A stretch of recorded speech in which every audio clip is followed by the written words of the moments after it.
Hello friends, আসসালামু আলাইকুম। কেমন আছো তোমার সবাই? আজ আমি তোমাদের সাথে আলোচনা করব হাউ টু ইন্ট্রোডিউস ইয়োরসেলফ। যারা বেসিক লার্নার্স আছো তারা কিভাবে অনেক মানুষের সামনে নিজের পরিচয় উপস্থাপন করবে সেটাই শিখবো আজকের ভিডিওতে। তো চলো দেরি না করে শুরু করা যাক আমাদের আজকের এই লেসনটি। বন্ধুরা, আমরা আজকে ছোট ছোট 7টি পয়েন্ট মনে রেখে নিজের পরিচয়টা দিব। প্রথম পয়েন্টটি হচ্ছে শুভেচ্ছা বা অভ্যর্থনা। তো আমরা বলতে পারি, হ্যালো, আসসালামু আলাইকুম, good morning to all of you.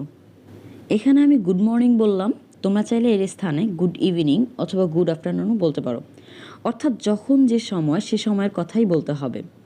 তো হ্যালো, আসসালামু আলাইকুম, good morning to all of you. Hello, আসসালামু আলাইকুম, আপনাদের সবাইকে শুভ সকাল। তারপর আমরা বলতে পারি, I would like to introduce myself in front of you. এর অর্থ হচ্ছে আমি আপনাদের সামনে আমার নিজের পরিচয় করিয়ে দিতে চাই। এটা হচ্ছে আমাদের প্রথম স্টেপ। এবার দেখো নাম্বার 2। তারপর বলতে হবে নিজের নাম।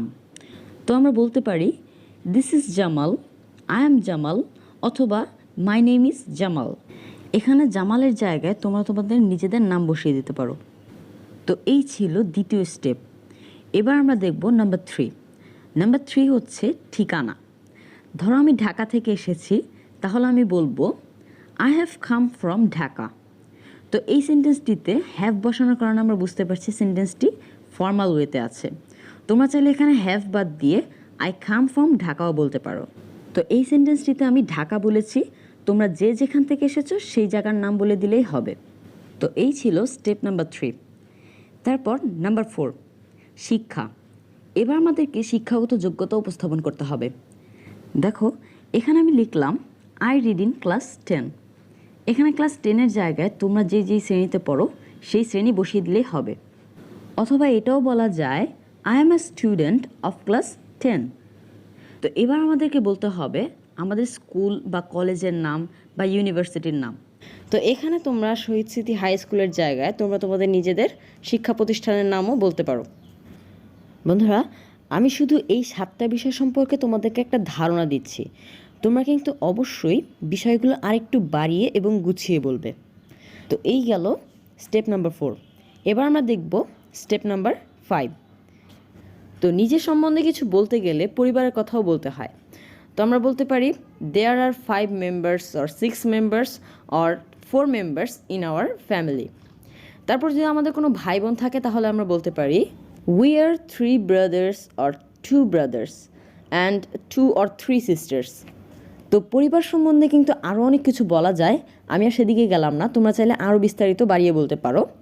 এবার আমরা দেখব নাম্বার 6। নাম্বার 6-এ আমরা বলবো আমাদের শখ বা শখের পেশা কী সেটা নিয়ে আলোচনা করতে হবে। তো আমরা বলবো my hobbies are playing or learning English and listening music etcetera. তোমাদের যার যেই শখ বা শখের পেশা আছে সেগুলো কিন্তু এই শূন্যস্থানে বসিয়ে দিতে পারো। তো এই ছিল আমাদের নাম্বার 6। এবার আমরা দেখব স্টেপ নাম্বার 7। তো স্টেপ নাম্বার 7 আমাদেরকে বলতে হবে আমাদের ইচ্ছা বা স্বপ্ন বা ভবিষ্যৎ প্ল্যান কী। তো এই পয়েন্টটা কিন্তু খুবই গুরুত্বপূর্ণ।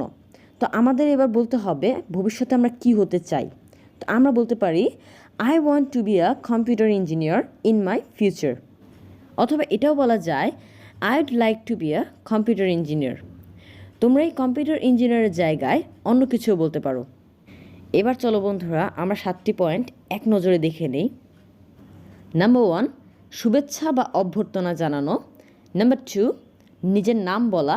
নাম্বার 3, নিজের ঠিকানা বলা, কোত্থেকে এসেছি সেই ঠিকানা বলা। নাম্বার 4, নিজের শিক্ষাগত যোগ্যতা উপস্থাপন করা। নাম্বার 5, নিজের ফ্যামিলি বা পরিবার সম্বন্ধে বলা। নাম্বার 6, নিজের শখ বা শখের পেশা কী সেই সম্বন্ধে বলা। নাম্বার 7, নিজের ভবিষ্যৎ পরিকল্পনা বা ফিউচার প্ল্যান কী সেটা তুলে ধরা।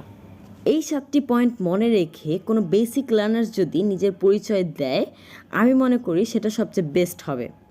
তো বন্ধুরা, এই ছিল আমাদের আজকের এই লেসনটি। দেখা হবে অন্য কোনো ভিডিওতে। সেই পর্যন্ত তোমার সবাই ভালো থাকবে। আসসালামু আলাইকুম।